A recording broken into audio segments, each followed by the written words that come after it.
we've partnered with a technology that helps us track all the preventative stuff. I would say that's the biggest thing is if you don't have something to help you be proactive and preventative, then none of the other stuff you're able to do really matters. So we've taken on some programs, it's telling us when we need to change filters, and we're eventually going to have enough data to be able to predictively change sensors. We've already got some general data, but we're going to have exact data to do it in the future. But then all the way down to your wet service, dry service, all that stuff, it's telling us now, it puts the truck out of service literally if it doesn't do it within a certain time frame, because we would rather spend 2 or 3 hours down doing preventative than 3 or 4 days in a tow bill to have to go in and do something over the road. And we've got a shop that does that. We try to limit costs that way. But I'll say, it's trucking. You're going to have downtime, even if it's just a tire that blows out.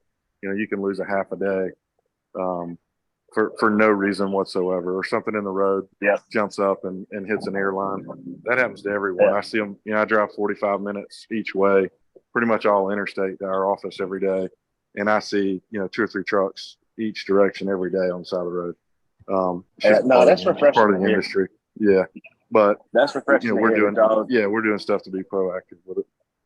Yeah, that's refreshing that y'all doing stuff to be proactive. I've been around trucking my whole life. My brother drives, uncles that drive. I started out in trucking, and one of the things that has been missing is kind of taking care of the preventative stuff before you spend a week down waiting on parts, especially today. That's right. A week and a half, 2 weeks down waiting on parts versus something you could have done that took 3 hours. So that's right.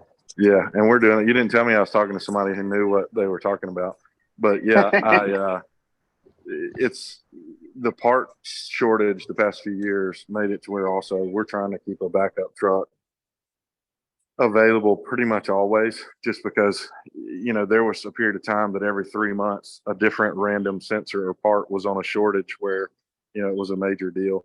Because even on these, and I don't know what you guys are considering, but even in the lease purchase deal, put a warranty on it. That warranty's great. It pays for your repair, but it doesn't pay for you to sit there for 2 weeks without turning any revenue. So if we have the ability to at least put the driver in another truck, let him run, he still makes good money, and we pay them breakdown pay too, but he still makes money. You're able to cover your expenses while it's in the shop, and ultimately it doesn't cost you anything as an investor. So that little things that we choose to do because we think it's good for everyone if we have that option. So it's worked for us in the past, even with our owner operators. Guy blows a motor, we'll let them borrow a truck. Charge them a lower percentage, 5 or 10% lower, but at least they're still able to go and make money and provide for their family.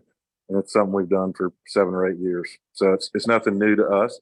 It just would be new to, you guys probably coming into a program like this. We're not a huge company where we just slip seats and everybody's a company driver, but we're always wanting to have at least 1 or 2 sitting idle to where we could take them and put them in as needed.